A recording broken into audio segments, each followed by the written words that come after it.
Alan, great to see you again. Great to be here. Head of Product and Technology now at QStream for a little over a year, I think. Yes, yeah, about 18 months now at this stage. Right. Very, very exciting.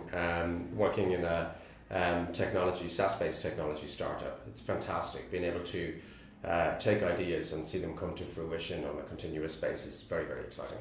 And so I'm guessing, or knowing you as I do, you have DevOps teams, right? And that means that you have everything on that team that you need to get it done, be that pre-prod or prod, right? And that's everything, right? Yeah, so there's a lot of myths about DevOps, and so probably the best way of describing it is Jez Humble wrote a great article many years ago now called "There's No Such Thing as a DevOps Team," and I actually subscribe to a lot of what that article says. DevOps is a way of working, so the teams themselves aren't.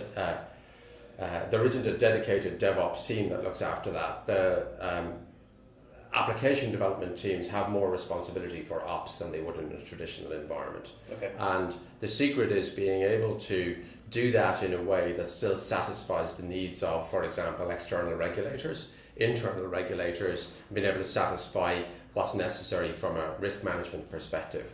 I do subscribe to the idea of platform-wide teams that have shared responsibility, but rather than that being a dedicated DevOps team, I think site reliability engineering as a discipline to safeguard the overall platform reliability is definitely a good thing. Susan Fowler's work, her book on that is really, really good and gives a great language for people to understand what are the things that are centralized and platform-wide versus what are the things that get distributed out to the individual business application teams. Yeah, so when we're speaking to our customers along these lines, we tend to talk about SRE as having responsibility for monitoring and troubleshooting and security. Is that kind of where you're at? Fowler has a slightly different way of thinking about it. I actually think that the single kind of governing metric that I would say for a site reliability engineering team is reliability. And reliability, in the old days, people used to look at mean time between failures. Nowadays, it's really about being able to recover so that your customer doesn't experience it. You need to change to the mindset of realizing that failures happen. That's the polite version of it.